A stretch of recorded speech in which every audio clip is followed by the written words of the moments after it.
Hi everybody, it's Clayton Smith here. I'm just wrapping up my trip in Vancouver. It's a little snowy behind me. I don't know if you can really see it. We're kind of fighting the light coming in from the window, but we've got a little snow on the ground this morning, so it's time to head back to Edmonton. Just wanted to wrap the trip up and record this quick video and just say how it was a great opportunity to learn a lot of things.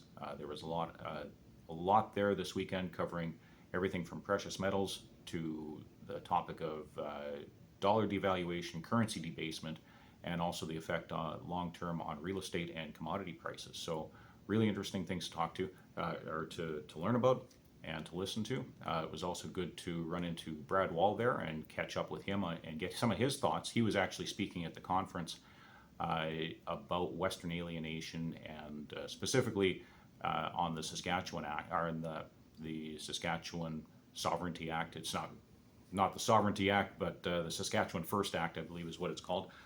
So it was good to catch up with him. Also ran into Rick Rule, legendary investor, and had a chance to speak with him for a couple of minutes and get an idea from him just on, well, the question I asked him was just if he could ask only one question of a company, what would that be? And his answer was to ask them, what's the liquidation value of your company? So that will weed out a lot of things there. He said to just listen to what some of their answers were. And also from that, you can also kind of gauge whether a company is going to be undervalued or overvalued. So that was a pretty good insight to gain from him. Also also ran into a couple of YouTubers there. There was Chris, the financial prepper, and Travis, the economic ninja. So it was good to run into them. Had a chance to hang out with them for a little bit, so it was really great. I give their channels a follow, so the Financial Prepper and the Economic Ninja on YouTube. You can check them out. And also, it was just really interesting to get to see some of the crowd there at the conference. A lot of new people there this year. A lot of people that haven't invested before in the space. So that also is kind of concerning and also interesting. So when you get a lot of new people coming in, you have to wonder if whether we're early into this point of a cycle or whether we're just kind of getting started. So or whether we are we're running a little bit late into it, I should say. I don't know if we're late into it.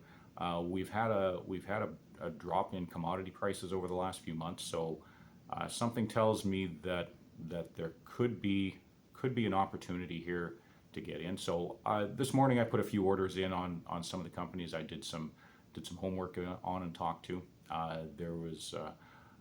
So I'm starting to tiptoe in and take a few small positions on them, and so we'll see where those go. And if some good news starts coming out, well, those might be good opportunities to see where they go from there. Maybe good opportunities to get out or get in, depending on what some of the news is and what some of the sentiment is.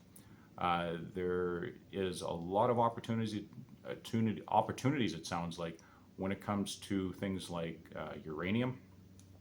With the shift to green energy, we need something more than just solar and wind. We've seen in the past how with a lot of issues in a lot of areas where solar and wind are just not there. And especially, we're talking about a northern climate here. I'm talking from Canada here, so we've got a northern climate where for half of the year, and in particular, I'm from Edmonton, so Edmonton is probably the northernmost major city in North America. It's dark for a good chunk of the year, and so solar doesn't work in the wintertime. Wind is fairly variable, and we've got a lot of wind in southern Alberta, but it's not enough to power reliably. So we need something to power that base load. In Alberta, one of our strengths is natural gas. We've got a lot of it. So if we want to, and we are starting to shift more of our power generation to natural gas, and a lot of the world is starting to look more towards natural gas for power generation. I believe that in Europe, they just declared that natural gas is now a green source of energy. I could be wrong on that, so correct me if I'm wrong there, please. And also nuclear. So one of the big suppliers to the world for uranium is Canada, Saskatchewan in particular, and also when you come to battery minerals, so lithium, cobalt, and copper. Copper, if we're electrifying, we need copper. So those are some key minerals and key resources that we're going to need in the future. So also interesting to see some of that. One presentation there that I saw that was also interesting, and something that I picked up on because the particular room that I was in was not very full, and not very many people are talking about it, but carbon credits. Carbon credits as sort of as a commodity looks to be a very interesting thing to invest in the next little while.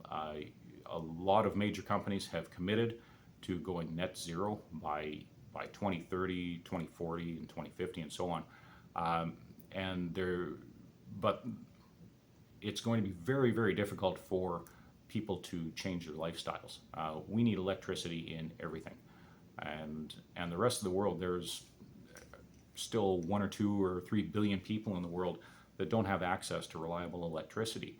And over the next several years, they are going to be gaining it one way or the other, and they're going to need the power to do it, and they're going to need to generate the energy to do it.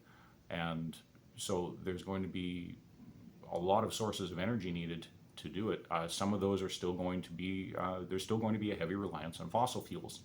And with countries wanting to decarbonize, it's going to be driving a demand for carbon credits. So that's something that I've got to look into more. It looks like it could be a very interesting thing there. So I'm going to leave it there. There's just a few things that I wanted to talk about before I wrap up the trip here from Vancouver. So anyways, I will leave it there, and I'll talk to you guys in the next video. In the meantime, you all take care. Bye for now.